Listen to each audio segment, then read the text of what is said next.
طلب علم کے رسمی مرحلے کو مکمل کیا ہے، اور اس ادارے سے اور دارالعلوم سے انہوں نے سند فراغت حاصل کی ہے، اور اب ان کے نام کے ساتھ مولانا اور مولوی کا لاحقہ لگ گیا ہے، یا مفتی صاحب کا لاحقہ لگ گیا ہے، یا قاری صاحب کو کہے جانے لگے ہیں۔ ہمارے یہ تمام کے تمام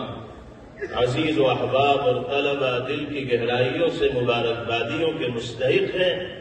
اللہ تعالیٰ ان سب کے علم میں اور عمر میں خوب خوب برکت عطا فرمائے، اور جس نور علم سے یہ اس ادارے میں اور مدرسے میں سرفراز ہوئے ہیں، اللہ تعالیٰ اسی کی روشنی میں اور اس کے تقاضوں پر عمل کرتے ہوئے ہمارے ان تمام بھائیوں کو اور طلبہ کو زندگی گزارنے کی توفیق مرحمت فرمائے۔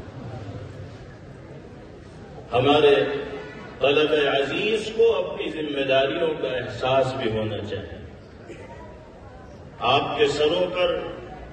اعزاز و اکرام کی یہ دستار جو اساتذہ کرام کے ہاتھوں باندھی گئی ہے، اس کا مقصد صرف آپ کی حوصلہ افزائی، ہمت بڑھانا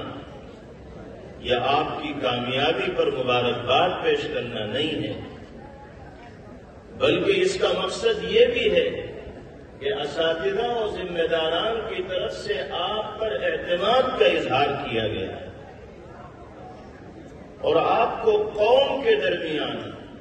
قرآن و سنت کا نمائندہ اور ترجمان بنا کر پیش کیا گیا ہے۔ آپ کو جہاں اس موقع پر اللہ کی جانب سے حاصل ہونے والی نعمت پر شکر ادا کرنا ہے، وہیں اپنی ذمہ داریوں کو انجام دینے کے لیے میدان عمل میں سنجیدگی اور فکر مندی کا مظاہرہ بھی کرنا۔ اب آپ عالم دین بن گئے ہیں، حافظ قرآن بن گئے ہیں، اللہ نے آپ کو امت کے اس طبقے میں شامل فرما دیا ہے جو قوم کی مقتدائی اور پیشوائی کے مقام پر فائز ہوتا ہے۔ اب آپ اپنے کاندھوں پر بہت سی ذمہ داریوں کو لینے والے بن گئے ہیں۔ آپ کی حرکات و سکنات پر قوم کی نگاہ ہوگی، آپ کو اپنی زندگی شریعت و سنت کے مطابق گزارنی ہوگی، قرآنی اور نبوی تعلیمات کا ترجمان بننا ہوگا، اس لیے کہ قوم کے افراد خود شریعت و سنت کے تقاضوں پر عمل کریں نہ کریں، لیکن کسی فرد کو یہ گوارا نہیں ہے کہ مدرسے کا کوئی فاضل، قاری، عالم یا مفتی کہے جانے والا کوئی شخص شریعت و سنت کے خلاف ورزی کرنے والا۔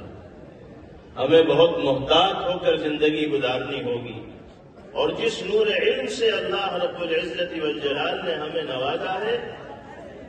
اس کی روشنی سے عالم کو منور کرنے کی فکر اپنے دل کے اندر رکھنی ہوگی۔ حضرت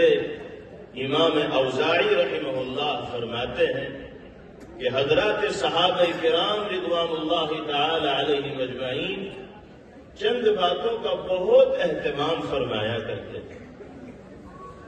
ہم سب کو ان باتوں کو ذہن نشین کرنا چاہیے، اور خاص طور پر اہل علم کو، طلبہ عزیز کو اور مدارس اسلامیہ سے سند فراغت حاصل کرنے والے خوش نصیب بھائیوں کو ان پوائنٹس اور نکات کی باتیں ذہن نشین کرنی چاہیے، اور وقفے وقفے سے دہراتے رہنا چاہیے، اور اپنے دل میں جھانک کر جائزہ لیتے رہنا چاہیے کہ ان ہدایات کے مطابق ہماری زندگی گزر رہی ہے نہیں گزر رہی۔ حضرت امام اوزاعی رحمہ اللہ فرماتے ہیں کہ چند باتوں کا مذاکرہ صحابہ کرام رضوان اللہ علیہم اجمعین میں بکثرت ہوتا تھا، اور ایک دوسرے کو وہ حضرات اس کی تاکید فرمایا کرتے تھے۔ ان میں سے پہلی چیز لزوم الجماعہ، اجتماعیت کے ساتھ زندگی گزارنی ہے۔ اپنے اکابر، اساتذہ، بزرگان دین اور اہل علم کو مرکزیت کا مقام اپنے ذہن و دماغ کے اندر دینا ہے، ان کی رہنمائی میں زندگی گزارنے کا مزاج بنانا ہے اور عادی بننا ہے۔ یہ صحیح ہے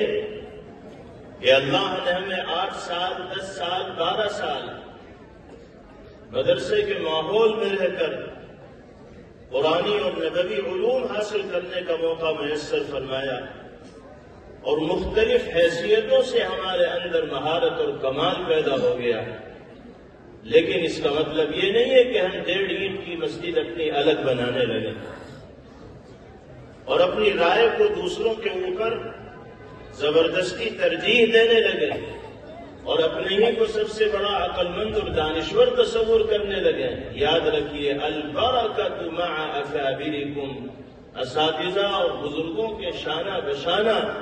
ان کی رہنمائی میں، ان کے مشوروں کے مطابق اگر ہماری زندگی گزرے گی تو اللہ علم میں بھی برکت عطا فرمائیں گے، عمل میں بھی برکت عطا فرمائیں گے۔ اس لیے ہمارے تمام عزیز طلباء کو خاص طور پر یہ نقطہ یاد رکھنا چاہیے کہ کوئی عمل ہماری ذات سے ایسا صادر نہ ہونا چاہیے جو اجتماعیت کے تقاضے کے خلاف ہو۔ جمہور امت کا جو نقطہ نظر ہے، معتبر اہل علم کا جو موقف ہے، ہم جس مشرب و موقف سے وابستگی رکھنے والے ہیں، اس مشرب و مسلک کے ذمہ داران جس نظریے کے حامل ہیں، ہمیں اسی نظریے اور فکر کا پابند بن کر دنیا میں زندگی گزارنی ہے، اور اس بات کے سلسلے میں اعتماد کا جذبہ اپنے دل کے اندر رکھنا ہے کہ اہل علم نے اس سلسلے میں جو موقف اختیار کیا وہ قرآن و سنت کی روشنی میں درست ہے۔ جب اجتماعیت کی شان امت کے اندر برقرار رہے گی تو اللہ کی نصرت و مدد کے مستحق ہم اور آپ قرار دیے جائیں گے۔ نبی کریم علیہ السلام نے فرمایا، ید اللہ علی الجماعہ، اللہ کی خاص نصرت و مدد ان لوگوں کے شامل حال رہتی ہے جو اجتماعیت کے ساتھ زندگی گزارنے کے عادی ہوتے ہیں۔ ایک چیز تو یہ، دوسری چیز جس کا مذاکرہ صحابہ کرام رضوان اللہ علیہم اجمعین فرمایا کرتے تھے وہ ہے اتباع السنہ، نبی کریم علیہ السلام کے مبارک طریقے کی پیروی، سنت مطہرہ کا اتباع۔ آپ کے روز و شب کیسے گزرا کرتے تھے، آپ کا اخلاق کیسا تھا، آپ کا کردار کیا تھا، آپ کے معاملات کیا تھے، آپ کا ذوق عبادت کیسا تھا، آپ کا شوق تلاوت کیسا تھا، یہ تمام چیزیں جو کتب احادیث کے ذریعے ہمارے سامنے آ چکی ہیں اور جن معلومات سے اللہ نے ہمارے سینوں کو لبریز کیا ہے، اگر ہماری اور آپ ہی کی زندگی میں ان معلومات کے مطابق عمل نہیں ہوگا تو پھر کس کی زندگی میں ان تفصیلات کے مطابق عمل ہوگا؟ اگر ایک عالم دین، ایک طالب علم ہی سنتوں کی اتباع اور پیروی کا سچا جذبہ اپنے دل کے اندر رکھنے والا نہیں ہوگا تو پھر کون متبع سنت بن کر اس دنیا میں زندگی گزارے؟ اس لیے خاص طور پر ہمارے طلباء کو اس پہلو پر توجہ دینی چاہیے، اور جس اہم نقطے کا مذاکرہ صحابہ کرام رضوان اللہ علیہم اجمعین فرمایا کرتے تھے اس کو اپنی زندگی میں جگہ دینے کا عادی بننا چاہیے۔ سنتوں کی اتباع اور پیروی کا اگر معمول ہوگا تو اللہ نبی کریم علیہ السلام کے صدقے میں عظمتوں سے اور رفعتوں سے سرفراز فرمائے، چونکہ پیغمبر علیہ السلام محبوب رب کائنات ہیں، اور اللہ کی نگاہ میں جو ذات محبوب ہوتی ہے کائنات کا ذرہ ذرہ پھر اس سے محبت کرنے والا بنتا ہے۔ ہم اگر پیغمبر علیہ السلام کی سنتوں سے محبت کرنے والے بنیں گے تو محبوبیت و مقبولیت کی وہی شان اللہ رب العزت والجلال ہمیں اور آپ کو مرحمت فرمائیں گے جو اللہ کے نیک بندوں کی شان ہوا کرتی۔ اللہ تعالی ہم سب کو متبع سنت بن کر پاکیزہ زندگی گزارنے کی توفیق نصیب فرمائے۔ دو باتیں ہوئی، تیسری بات حضرت نے ارشاد فرمائی عمارت المسجد۔ حضرات صحابہ رضوان اللہ علیہم اجمعین جن امور کی تاکید فرمایا کرتے تھے ان میں سے ایک اہم چیز مسجد کو آباد رکھنا، اور آپ جانتے ہیں کہ مسجد کی آبادی عالیشان عمارت کھڑی کر دینے سے نہیں ہوتی، بلکہ مسجد کی آبادی باجماعت نمازوں کی ادائیگی کرنے والے خوش نصیب افراد سے ہوتی۔ ہمیں اور آپ کو 5 وقتہ نمازیں باجماعت ادا کرنے کا اہتمام کرنا ہوگا۔ اگر طلبہ عزیز ہی باجماعت نمازوں کے عادی نہیں ہوں گے تو آپ دوسروں کو جماعت کی ترغیب کیسے دیں گے؟ ہم سال بھر مدرسے میں اساتذہ کے درمیان زندگی گزار کر اپنے گھر گئے اور گاؤں میں جا کر مسجد میں باجماعت نمازوں کی ادائیگی کا اہتمام اگر ہماری زندگی میں نہیں ہوگا تو گاؤں والے کیا تاثر لیں گے؟ وہ کیا محسوس کریں گے؟ گاؤں والے خود پابندی سے باجماعت نماز پڑھے نہ پڑھیں، لیکن ہمارے اور آپ کے بارے میں ان کا گمان یہی ہوتا ہے کہ یہ تو جماعت کی پابندی کرنے والا ہونا ہی چاہیے۔ مسجد کی آبادی کے ذریعے اگر اللہ رب العزت والجلال ہمیں اور آپ کو بنائیں گے اور باجماعت نمازوں کی ادائیگی کا اہتمام اللہ رب العزت والجلال نصیب فرمائیں گے تو دنیاوی عزت و شرف بھی ہمارا مقدر بنے گا اور اخروی نجات و سعادت اور کامیابی بھی ہمارا نصیب ہے۔ یہ وہ ہدایات ہیں، وہ امور ہیں، وہ نکات ہیں جن کا تذکرہ حضرات صحابہ کرام رضوان اللہ تعالی علیہم اجمعین آپس میں فرمایا کرتے تھے۔ اللہ تعالی ان اہم ہدایات پر ہم سب کو عمل پیرا ہو کر زندگی گزارنے کی توفیق نصیب فرمائے۔ اسی طرح حضرت ابو حازم رحمہ اللہ نے علماء کے سلسلے میں 3 باتوں کو خاص طور پر ذکر فرمایا اور ارشاد فرمایا لا يكون العالم عالما حتى يكون فيه 3 خصال۔ ہمارے طلباء کو توجہ سے یہ بات سننی چاہیے۔ فرمایا کہ عالم اس وقت تک عالم کہے جانے کے لائق نہیں جب تک کہ 3 خصلتیں اس کی زندگی کے اندر نمایاں نہ ہو جائیں، 3 خوبیاں جب تک کہ اس کے اندر پیدا نہ ہو جائیں، 3 طرح کے کمالات جب تک اس کے اندر نہ آئیں۔ پہلے نمبر پر حضرت نے ارشاد فرمایا لا يحقر من دونه في العلم۔ اگر عالم کے لاحقے کو اپنے نام کے ساتھ واقعتاً چسپاں کرنا چاہتے ہو اور حقیقی عالم بن کر دنیا میں زندگی گزارنا چاہتے ہو تو کسی کو اپنی نگاہ میں حقیر تصور مت کرنا، کسی کے بارے میں یہ مت سوچ لینا کہ ہم اس سے زیادہ جانکار ہیں، ہم اس سے بڑے عالم ہیں، ہم علامہ ہیں، فلاں فن کے اندر بھی ہمیں مہارت ہے، فلاں میدان کے اندر بھی ہمیں کمال حاصل ہے۔ جس دن اس طرح کا کیڑا انسان کے دماغ میں جنم لے گا اسی دن سے اس کی الٹی گنتی شروع ہو جائے گی۔ لا يحقر من دونه في العلم، علمی اعتبار سے چاہے تمہارے سے کوئی کتنا ہی نیچے کیوں نہ ہو، لیکن تمہیں اپنے عمل سے یہ تاثر ہرگز نہیں پیش کرنا ہے کہ تم اس کو حقیر سمجھ رہے ہو اور اپنے آپ کو اس کے مقابلے میں برتر اور بڑا تصور کر رہے ہو۔ اگر اس طرح کی چیز ہمارے دماغ میں پائی جا رہی ہے تو اس کا مطلب ہم عالم کہے جانے کے لائق ہے ہی نہیں۔ عالم تو وہ ہوتا ہے جو متواضعانہ شان کے ساتھ زندگی گزارتا ہے، عاجزی اور مسکنت کو اپنا مزاج بناتا ہے، اور یہی ادا ہے پیغمبر علیہ السلام کی۔ اللہ رب العزت والجلال نے آپ کو جن علوم و کمالات سے، جن خوبیوں سے اور صفات عالیہ سے نوازا تھا، انسانوں میں تو کسی اور کو وہ کمالات میسر ہوئے ہی نہیں۔ علمی اور عملی اعتبار سے جو تفوق و برتری میرے آقا صلی اللہ علیہ وسلم کو حاصل رہی وہ نہ آپ سے پہلے کسی کے حصے میں آئی اور نہ آپ کے بعد آ سکتی، لیکن اس کے باوجود عاجزی، تواضع، مسکنت اور کسر نفسی کا یہ عالم،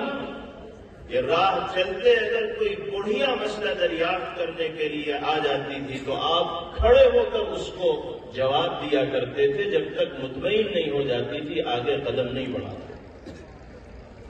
حضرات صحابہ رضوان اللہ علیہ مجمعین فرماتے ہیں کہ ایک مرتبہ پیغمبر علیہ السلام مسجد نبوی میں ممبر پر خطبہ دینے کے بعد محراب کی طرف تشریف لا رہے ہیں۔ جن حضرات کو مسجد نبوی میں حاضر ہو کر ممبر رسول صلی اللہ علیہ وسلم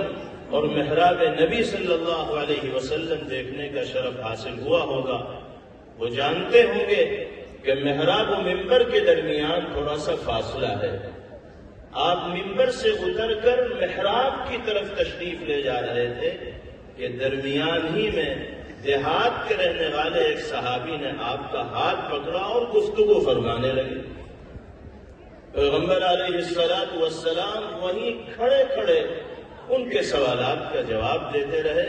حضرات صحابہ رضوان اللہ علیہ مجمعین فرماتے ہیں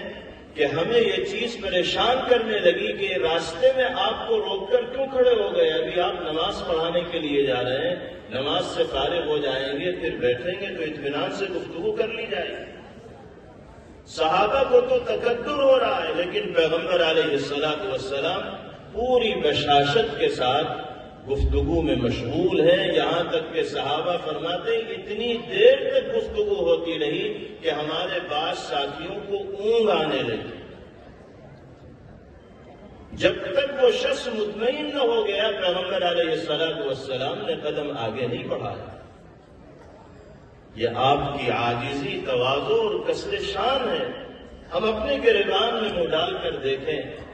ہم جیسا کوئی گنہگار اور ریاکار اگر اس موقع پر ہوتا اور راستے میں اس کو روک لیا جاتا تو وہ کس طرح ہاتھ جھٹک کر آگے جاتا، خود انسان فیصلہ کرے اور اپنے بارے میں سوچے۔ لیکن وہاں جناب رسول اللہ صلی اللہ علیہ وسلم کا یہ کردار ہے کہ دنیا میں اس کی مثال پیش کرنا مشکل۔ پہلی نشانی حضرت نے علماء کی یہی بیان فرمائی کہ وہ تواضعانہ شان کے ساتھ زندگی گزارنے والے ہوتے ہیں اور کسی پر اپنے علم کا یا عمل کا اثر ڈالنے کی کوشش نہیں کرتے، اپنے آپ کو بڑا ظاہر کرنے کی کوشش نہیں کرتے۔ اللہ تعالی ہم سب کو متواضع بن کر زندگی گزارنے کی توفیق نصیب فرمائے۔ پیغمبر علیہ السلام نے فرمایا من تواضع للہ رفعہ اللہ، جو اللہ کی رضا حاصل کرنے کے جذبے سے متواضع بن کر زندگی گزارے گا، اللہ رب العزت والجلال اس کو رفعت و عظمت و سربلندی عطا فرمائیں گے۔ آپ اور ہم دیکھتے ہیں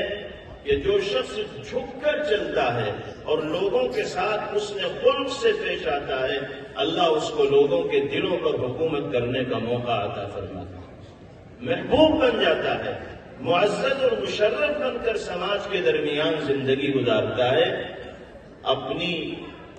بڑائی جھاڑنے سے نہ کبھی کوئی بڑا ہوا ہے اور نہ بڑا ہو سکتا ہے، بلکہ اس کی عزت لوگوں کی نگاہ میں ختم ہو جاتی ہے جو اپنی بڑائی لوگوں کے سامنے ظاہر کرتا ہے۔ دوسری بات حضرت نے ارشاد فرمائی وَلَا يَحْسِدُ مَنْ فَوْقَهُ، کوئی عالم اس وقت تک عالم کہے جانے کے لائق نہیں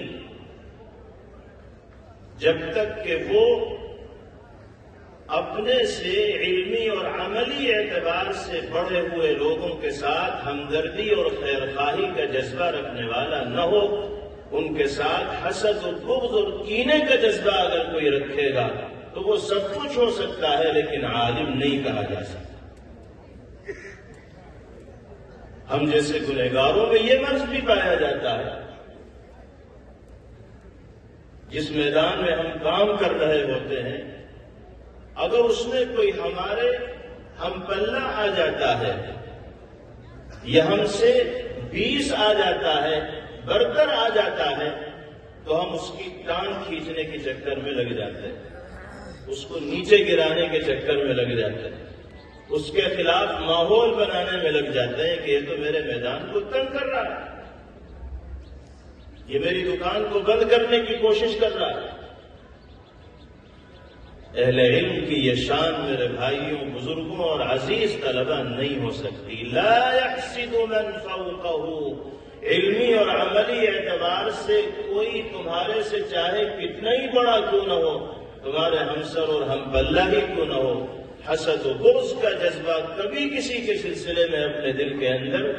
مت لانا۔ ہاں، اللہ سے یہ دعا ضرور کر سکتے ہو کہ اللہ جو شان علمی اور عملی اعتبار سے آپ نے اپنے فلاں بندے کو عطا فرمائی ہے، آپ کے خزانے میں کوئی کمی نہیں، مجھے بھی اس شان علم سے نواز دیجیے۔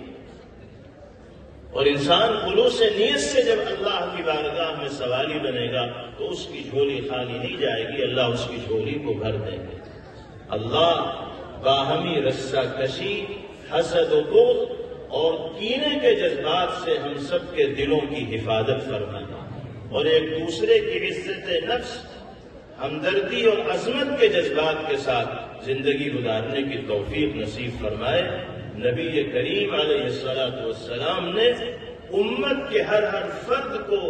انسانوں کے جذبات کی قدر کرنے کا طریقہ سکھلایا ہے، اور ہمیں اور آپ کو اور دنیا میں بسنے والے تمام لوگوں کو یہ تعلیم دی ہے کہ کبھی تم کسی کے جذبات سے کھیلنے والے مت بنو۔ ایک روایت میں عجیب بات پیغمبر علیہ السلام نے ارشاد فرمایا لا يحل لمسلم ان يروع اخاه وان كان مازحا،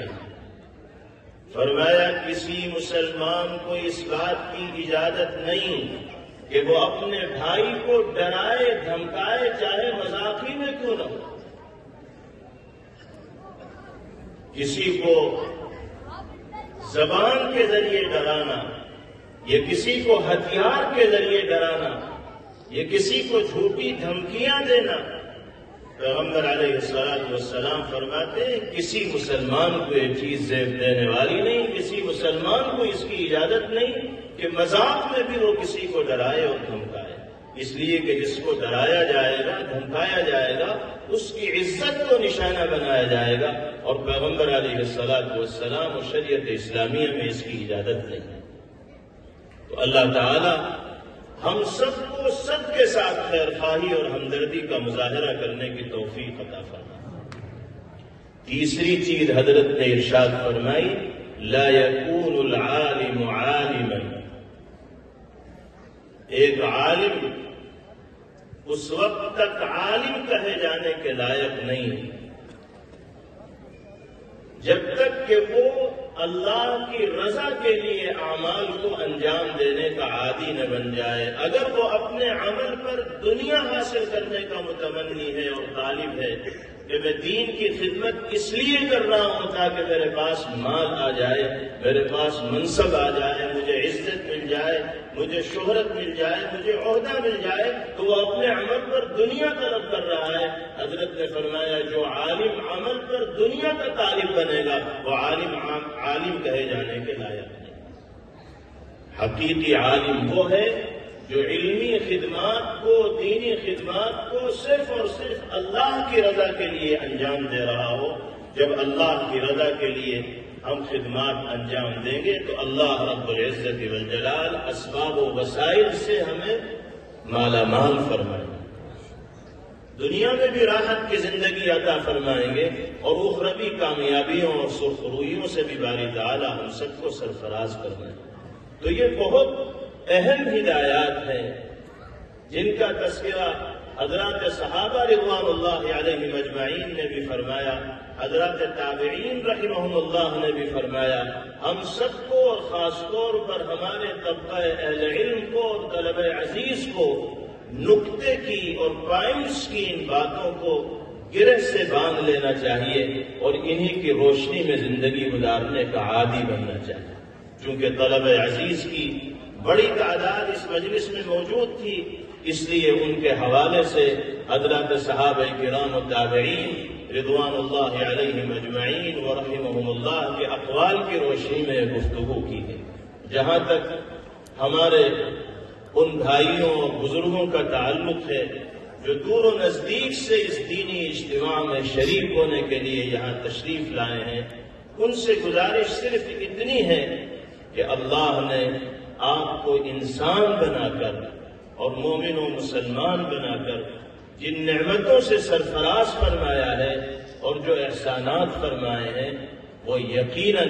گنتی سے باہر ہیں، ان گنت ہیں اور بے شمار۔ اور اللہ نے آپ میں سے ہر فرد کو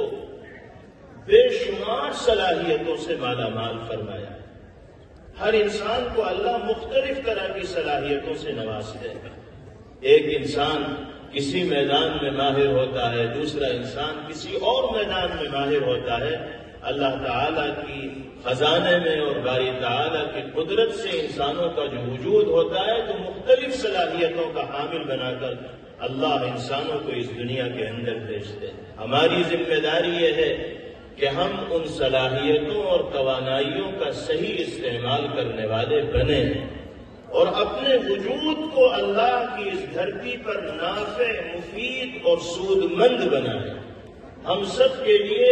عمومی پیغام قرآن و سنت کی روشنی میں یہی ہے کہ اللہ نے 50 سالہ زندگی ہمیں دی ہو، 60 سالہ زندگی ہمیں دی ہو، 70 سالہ زندگی ہمیں دی ہو، ہم ایسی زندگی گزار کر دنیا سے جائیں کہ ہماری مہک دنیا سے جانے کے بعد بھی باقی رہے اور لوگوں کی زبانوں پر ہمارے ناموں کا خیر کے ساتھ تذکرہ رہے۔ یہ اسی وقت ممکن ہوگا جب ہم اپنی دینی اور ایمانی ذمہ داریوں کو ادا کرتے ہوئے نفع بخش بن کر دنیا میں زندگی گزاریں۔ ہماری کمزوری یہ ہے کہ ہم غیر معمولی اور بے شمار صلاحیتوں کے حامل ہونے کے باوجود صحیح مصرف میں ان صلاحیتوں کو استعمال نہیں کر پاتے، جس کے نتیجے میں ہمارا وجود اپنے لیے بھی نافع نہیں بن پاتا، انسانیت کے لیے بھی نافع نہیں بن پاتا۔ سب سے زیادہ ضروری بات یہ ہے کہ ہم اپنے وجود کو اپنے لیے بھی نافع بنائیں اور انسانیت کے لیے بھی نافع بنائیں۔ جناب رسول اللہ صلی اللہ علیہ وسلم نے ارشاد فرمایا، خیر الناس انفعهم للناس، انسانوں کے طبقے میں سب سے بہترین انسان اللہ کی نگاہ میں وہ ہے جو انسانوں کے لیے سب سے زیادہ نفع بخش اور سود مند ہو۔ اگر اللہ نے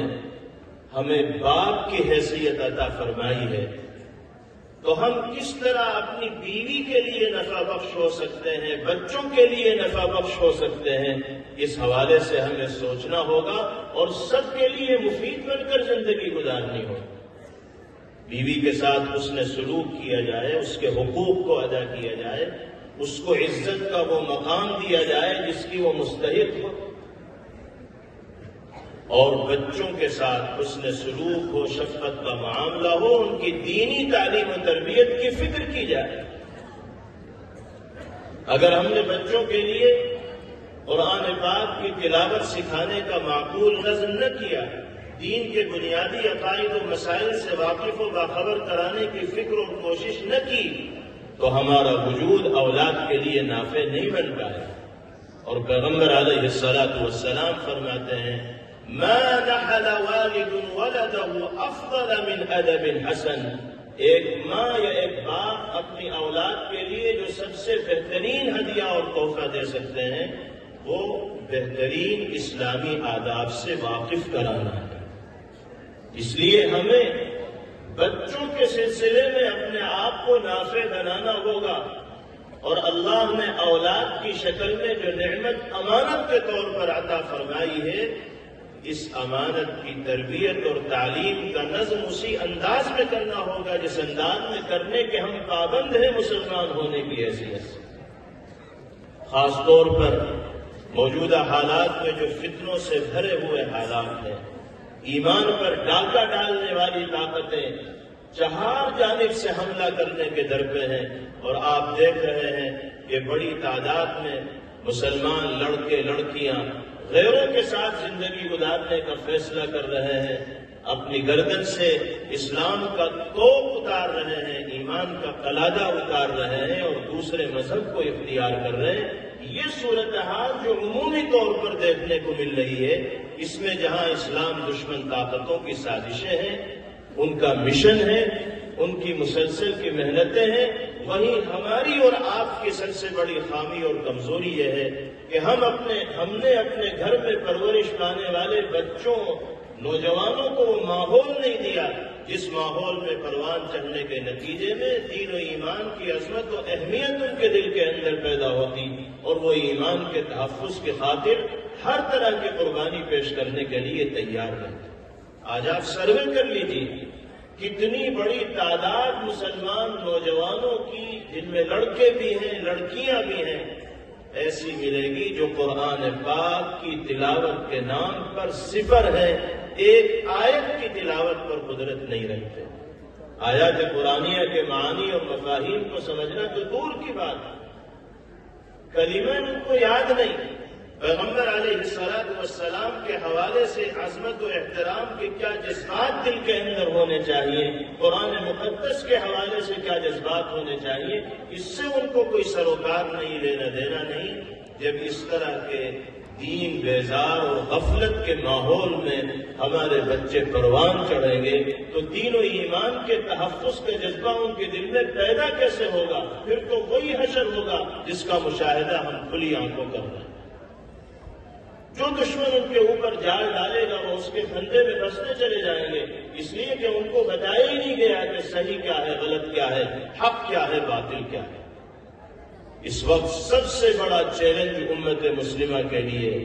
خاص طور پر ہندی مسلمانوں کے لیے یہ ہے کہ وہ اپنے اور اپنی نسلوں کے دین و ایمان کے تحفظ کے حوالے سے بیدار ہو جائیں۔ یاد رکھیے، آج اگر ہم نے اپنی نسلوں کے دین و ایمان کے تحفظ کے حوالے سے بیداری کا مظاہرہ نہ کیا اور ان کی دینی تعلیم و تربیت کے کوئی معقول بندوبست و نظم نہ کیا تو آنے والا زمانہ بھی ہمیں معاف نہیں کرے گا اور آنے والی نسلیں بھی ہمیں معاف نہیں کرے گی۔ یہ مدارس و مکاتب اللہ نے انعام کی شکل میں ہمیں عطا فرما رکھے ہیں،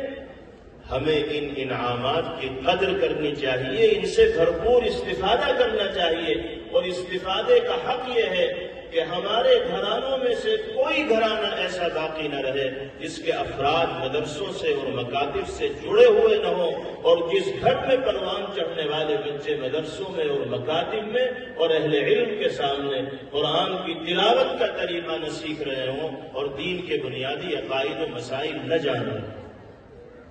اس بات کو فرض جانا جائے کہ اپنے بچوں میں سے ہر ایک کو قرآن پاک صحیح طور پر پڑھنا سکھائیں گے اور دین کے بنیادی عقائد و مسائل سے واقف و باخبر کرائیں گے۔ اگر آپ کی بستی میں کوئی مکتب نہیں ہے تو مکتب قائم کرنے کی فکر کیجئے، کوشش کیجئے۔ مساجد میں مکاتب کا نظام ہو، محلوں میں مکاتب کا نظام ہو، مدارس اسلامیہ قائم ہیں، ان سے وابستگی کا اور تعلق کا مظاہرہ ہو، اور نور قرآنی کو، نور علم کو اپنے گھر کے اندر داخل کیا جائے، چراغ علم کو مسلسل روشن رکھا جائے، تو ہم اولاد کے لیے اور سماج کے لیے نفع بخش ہو کر زندگی گزارنے میں کامیاب ہیں۔ ہر حیثیت سے انسان کو اپنے وجود کو نافع بنانا ہے۔ باپ ہے تو اولاد کے سلسلے میں نافع ہو، بھائی ہے تو بھائیوں اور بہنوں کے سلسلے میں نافع ہو۔ بھائی کا وجود بہنوں کے لیے سائے کی حیثیت رکھنے والا ہونا چاہیے۔ ایسا نہ ہو کہ بھائی سے بہن کو شکایت ہو جائے۔ آج کل عام طور پر ماں باپ یا دونوں میں سے کسی ایک کے دنیا سے رخصت ہونے کے بعد والدین کے چھوڑے ہوئے مال کی تقسیم کے سلسلے میں بھائیوں بہنوں کے درمیان اختلافات اور جھگڑے رونما ہو جاتے ہیں، اور عمومی طور پر یہ دیکھنے میں آتا ہے کہ ماں باپ جو کچھ چھوڑ کر جاتے ہیں ان ساری چیزوں کے اوپر قابض بھائی ہو جاتے ہیں اور یہ سمجھتے ہیں کہ مکان کا حصہ ہو یا زمین کا حصہ ہو یا باغات کا حصہ ہو یا کاروبار کا حصہ ہو، وہ بھائیوں میں تقسیم ہوگا، بہنوں کا اس میں کوئی حصہ نہیں۔ اور دماغ میں یہ بات شیطان نے بٹھا رکھی ہے کہ ابا نے بہن کی شادی میں لاکھوں روپے خرچ کر دیے گئے تھے تو اس کا حصہ تو دے دیا گیا، اب نہ مکان میں اس کا حصہ رہا نہ زمین میں اس کا حصہ رہا۔ یہ صرف اور صرف شیطانی تسلیاں ہیں۔ قرآنی حکم یہ ہے کہ زندگی میں باپ نے بیٹی کو چاہے کتنا ہی دے دیا ہو، دنیا سے جانے کے بعد جو مال باپ چھوڑ کر جائے گا اس میں جس طرح اولاد نرینہ کا حق ہے اسی طرح بیٹیوں کا بھی حق ہے۔ دنیا کی کوئی طاقت بیٹیوں کو محروم نہیں کر سکتی۔ اگر بھائی بہنوں کے حق کو مار رہے ہیں تو ان سے بڑا ظالم اور زیادتی کرنے والا کوئی نہیں۔ قرآنی فیصلے کی توہین کی جا رہی ہے۔ قرآن پاک میں فرمایا گیا لِلرِّجَالِ نَصِيبٌ مِّمَّا تَرَكَ الْوَالِدَانِ وَالْأَقْرَبُونَ وَلِلنِّسَاءِ نَصِيبٌ مِّمَّا تَرَكَ الْوَالِدَانِ وَالْأَقْرَبُونَ وَلِلنِّسَاءِ نَصِيبٌ مِّمَّا تَرَكَ الْوَالِدَانِ وَالْأَقْرَبُونَ مِمَّا قَلَّ مِنْهُ أَوْ كَثُرَ نَصِيبًا مَّفْرُوضًا۔ مردوں کے لیے بھی اس مال میں حصہ ہے جو والدین اور رشتہ دار چھوڑ کر گئے ہیں، اور مستورہ تو خواتین کے لیے بھی حصہ ہے۔ تھوڑا مال چھوڑ کر جائیں یا زیادہ چھوڑ کر جائیں، اس سے کوئی بحث نہیں، یہ وہ حصہ ہے جو اللہ کی جانب سے مقرر کردہ ہے۔ کسی کو یہ حق ہے ہی نہیں کہ وہ اس حصے سے بہنوں کو اور بیٹیوں کو محروم کرے۔ اللہ رب العزت والجلال ہم سب کو قرآن پاک کی اسی ہدایت کے مطابق عمل کرنے کی توفیق عطا فرمائے، اور کسی کی حق تلفی سے، ظلم و زیادتی سے باری تعالی ہماری حفاظت فرمائے۔ آج کا دور تو ایسا ہو گیا ہے کہ اگر باپ کے دنیا سے چلے جانے کے بعد بہن نے بھائیوں سے مطالبہ بھی کر دیا کہ بھائی میرا حصہ دے دو، تو اسی دن بھائی آنا جانا چھوڑ دے گا، پیشانی پہ بل پڑ جائیں گے، موڈ آف ہو جائے گا کہ اچھا ابھی ابا کا کفن بھی میلا نہیں ہوا اور تجھے حصہ یاد آنے لگا۔ یہ محاورہ بھی زبان پر ہے، حالانکہ وراثت کی تقسیم پہلے مرحلے کے اندر ہو جانی چاہیے، غم تازہ ہو اسی وقت وراثت کی تقسیم ہو جانی چاہیے، اس میں تاخیر ہرگز نہ ہونی چاہیے۔ اور یہاں حقدار اگر اپنے حق کا مطالبہ کر لے تو بھویں چڑھ جاتی ہیں، بھائی کی آنا جانا ختم ہو جاتا ہے، تعلقات میں خرابی پیدا ہو جاتی ہے۔ بہن سوچتی ہے کہ خام خواہ مطالبہ کر کے تو تعلقات خراب کیے، میں اپنے گھر میں خوش ہوں، اپنے گھر میں خوش، کم از کم آنا جانا خوشی اور غم کے موقع پر تو رہے گا۔ سماجی دباؤ سے متاثر ہو کر کتنی بہنیں زبان پر آنے والے جملوں کو بھائی کے سامنے کہہ نہیں پاتی۔ اس کا انتظار ہی کیوں کیا جاتا ہے کہ بہنیں مطالبہ کریں؟ بھائیوں کو خود اپنا فریضہ تصور کرنا چاہیے۔ والدین یا ان میں سے کسی ایک کے دنیا سے چلے جانے کے بعد بہنوں کو وہ حق دینا جو شرعی اعتبار سے ان کا مقرر ہے۔ اگر بہن کے 4 پیسے مار لیے ہم نے تو ہم دنیا میں کیا بنا لیں گے؟ زمینیں خرید لیں گے، کارخانے بنا لیں گے، عالیشان محل تعمیر کر لیں، کتنے دن کی دنیا ہے، کب تک جینا ہے کسی کو نہیں پتا۔ ہو سکتا ہے اگلے ہی لمحے تمہاری زندگی کی بھی شام ہو جائے تو اللہ کے یہاں جواب دینے کے لیے الفاظ نہیں ہیں۔ اور جو لوگ بہنوں کا حق مار کر عیش کی اور ٹھاٹ کی زندگی گزار رہے ہیں، ان کو قرآن پاک کی یہ وعیدیں اپنے دل کے اندر محفوظ کر لینی چاہیے، اور اگر ایمانی رمق ان کے اندر ہو تو خوف اور رعب اور دہشت ان کو محسوس کرنی چاہیے۔ اللہ کتنے جلال میں ان وعیدوں کا تذکرہ فرماتا ہے۔ قرآن کریم میں کیا فرمایا گیا؟ ان الذين يأكلون اموال اليتامى ظلما انما يأكلون في بطونهم نارا وسيصلون سعيرا۔ جو لوگ ظالمانہ طور پر یتیموں کا مال کھانے والے ہیں، وہ در حقیقت اپنے پیٹ میں جہنم کی آگ کے دہکتے ہوئے انگاروں کو داخل کر رہے ہیں، اور ایک دن وہ آئے گا کہ اسی آگ کا ایندھن بن کر ان کو زندگی گزارنی پڑے گی۔ اللہم احفظنا من، اللہ ہم سب کی اس عذاب سے اور اس سزا سے حفاظت فرما، اور اپنی ذمہ داریوں کی صحیح طور پر انجام دہی کی توفیق باری تعالی ہم سب کو مرحمت فرمائے۔ تو ہم اگر بھائی ہیں، بھائیوں بہنوں رشتہ داروں کے لیے نافع اور مفید بن کر ہمیں زندگی گزارنی ہے۔ ہم اگر اولاد ہیں تو اپنے والدین کے لیے نافع بن کر ہمیں زندگی گزارنی ہوگی، والدین کی خدمت کو اپنے لیے سعادت تصور کرنا ہوگا، ان کی آنکھوں کی ٹھنڈک بننا ہوگا اور ان کے اشاروں پر ناچنے کی فکر اور جذبہ اپنے دل کے اندر پیدا کرنی ہو۔ اللہ تعالی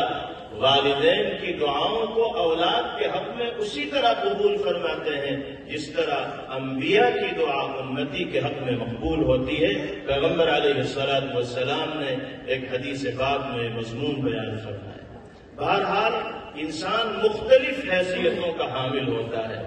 ہر حیثیت سے وہ اپنی ذمہ داری کو ادا کرے گا تو وہ دوسروں کے لیے نافع بنے گا، ورنہ اس کا وجود اللہ کی اس دھرتی پر وزن ہوگا، ایک بار ہوگا، ایک بوجھ ہوگا۔ نبی کریم علیہ السلام فرماتے ہیں خیر الاعمال الى اللہ سرور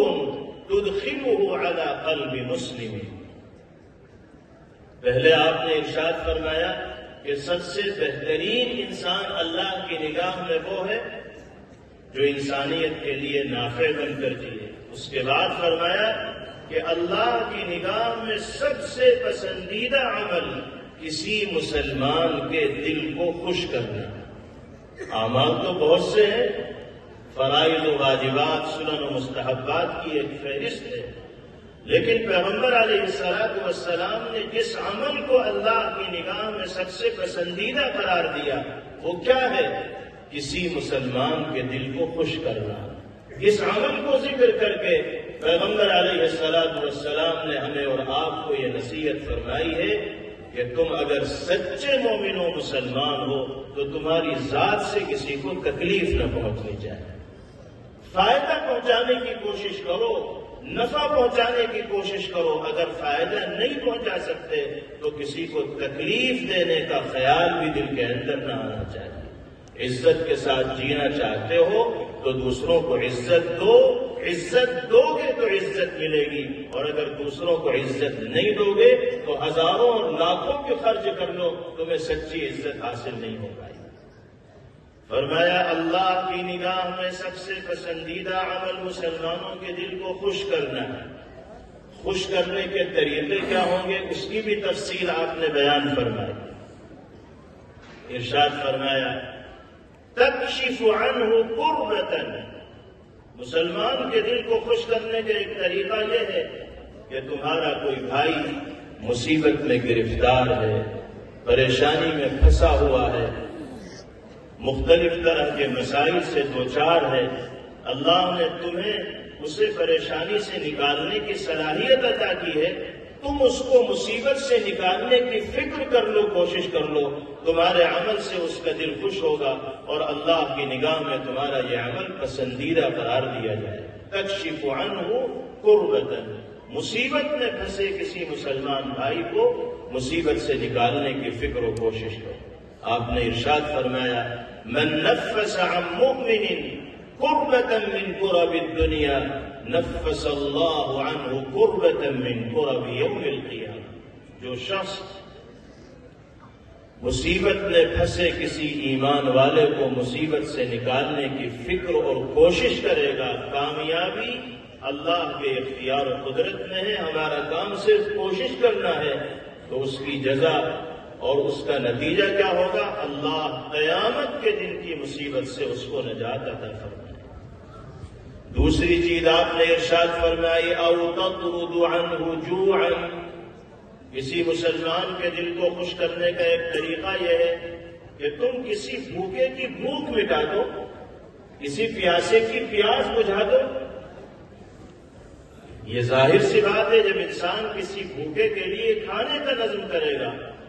تو وہ دل کی دعاؤں کو حاصل کرنے کا مستحق بنے گا، اور یہ عمل اللہ کی نگاہ میں محبوب اور پسندیدہ قرار دیا جائے۔ او تقضی عنہ دینا، یا کوئی قرض کے بوجھ تلے دبا ہے، آپ اس کو قرض کے بوجھ سے نکالنے کی فکر و کوشش کریں گے تو اس عمل کے ذریعے اللہ کا تقرب آپ کو حاصل ہوگا۔ اور اخیر میں جو جملہ پیغمبر علیہ السلام نے ارشاد فرمایا، اس سے اندازہ ہوتا ہے کہ نبی کریم علیہ السلام کے دل میں انسانیت کی نفع رسانی کے حوالے سے کس طرح کے جذبات پائے جاتے تھے۔ آپ نے فرمایا وَلَأَنْ أَمْشِي مَعَ أَخٍ لِّي فِي حَاجَةٍ أَحَبُّ إِلَيَّ أَنْ أَعْتَكِفَ فِي هَذَا الْمَسْجِدِ شَهْرًا۔ اپنے کسی ضرورت مند بھائی کی ضرورت کو پورا کرنے کے لیے ایک قدم چلنا میری نگاہ میں اس مسجد میں 1 مہینے اعتکاف کرنے سے زیادہ پسندیدہ عمل ہے۔ مسجد نبوی کی طرف اشارہ کر کے آپ فرما رہے ہیں 1 دن کا اعتکاف انسان اللہ کی رضا کے لیے کرتا ہے تو اس کے اور جہنم کے درمیان طویل مسافت رکھنے والی خندقیں کھود دی جاتی ہیں۔ مہینے بھر کا اعتکاف انسان رکھے گا، اعتکاف کرے گا تو اللہ کیا مقام عملی اعتبار سے اس کو عطا فرمائیں گے اور کتنے اجر و ثواب کا وہ حامل بنے گا۔ نبی کریم علیہ السلام فرماتے ہیں اس سے زیادہ پسندیدہ عمل میری نگاہ میں یہ ہے کہ میں اپنے کسی ضرورت مند بھائی کی ضرورت کو پورا کرنے کی فکر کروں۔ یہ ارشادات پیغمبر علیہ السلام کے امت کو یہ ہدایت دے رہے ہیں کہ ہمارے دلوں میں ایک دوسرے کے سلسلے میں ہمدردی اور خیر خواہی کے جذبات پائے جانے چاہیے اور ہم اپنی ذات سے لوگوں کو نفع پہنچانے کی کوشش کرنے والے ہوں، اپنے وجود کو انسانیت کے لیے اور اللہ کی مخلوق کے لیے نافع بنانے والے ہوں، اللہ کے حق کو ادا کریں گے اور اللہ کے بندوں کے حقوق کو ادا کریں گے تو باری تعالی نافع اور مفید بن کر زندگی گزارنے کی توفیق ہم سب کو میسر فرمائیں گے۔ اللہ رب العزت والجلال ہمارے اور آپ کے اس ادارے میں جمع ہونے کو اپنی بارگاہ میں شرف قبول نصیب فرمائے اور جو باتیں عرض کرنے کی توفیق باری تعالی نے مرحمت فرمائی، کہنے والے کو بھی اور سننے والوں کو بھی اللہ رب العزت والجلال اس پر عمل کی دولت سے بہرور فرمائے اور اللہ اس مدرسے کو ہر طرح کے استحکام اور مضبوطی سے مالا مال فرمائیں، ترقیات سے نوازیں۔ مدرسے کے منتظمین، اساتذہ، روح رواں حضرت قاری صاحب دامت برکاتہم اور تمام طلبہ، معاونین و محبین سب کو اللہ اپنی بارگاہ میں قبول فرمائے۔ وآخر دعوانا ان الحمد للہ رب العالمین۔ جزاک اللہ احسن الجزاء۔ حضرت ایک درخواست یہ تھی کہ اثر سے پہلے بخاری شریف کا درس ہوا تو ہمارے بعض اساتذہ کی اور طلبہ کی چاہت ہے کہ آپ اپنی اجازت سے مستفید کریں۔ ٹھیک ہے، الحمدللہ ہم نے صحیح بخاری جلد اول حضرت الاستاذ حضرت اقدس مولانا نصیر احمد خان صاحب بلند شہری نور اللہ مرقدہ سے پڑھی اور جلد ثانی حضرت الاستاذ حضرت اقدس مولانا عبدالحق صاحب اعظمی نور اللہ مرقدہ سے پڑھی اور یہ دونوں اساتذہ کرام تلمید و شاگرد تھے شیخ الاسلام حضرت مولانا سید حسین احمد مدنی نور اللہ مرقدہ کے، اور حضرت کا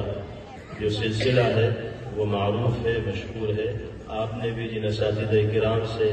صحیح بخاری پڑھی ہے وہ بھی اسی سلسلے سے منسلک ہیں۔ اللہ تعالیٰ نے اس مبارک سلسلے سے اپنے کرم و فضل سے ہم سب کو وابستہ کیا ہے۔ ہم اپنے عزیز طلبہ کو ان شرائط کے ساتھ جو حضرات محدثین کے یہاں ملحوظ رہی ہیں، احادیث و روایات کو دوسروں تک منتقل کرنے کی اجازت دیتے ہیں۔ اللہ تعالی ہم سب کو شرائط معتبرہ ملحوظہ کا پورے طور پر لحاظ رکھنے کی توفیق عطا فرمائے اور نور علم اور احادیث کی برکتوں سے زندگی بھر باری تعالی ہم سب کو مالا مال فرمائے۔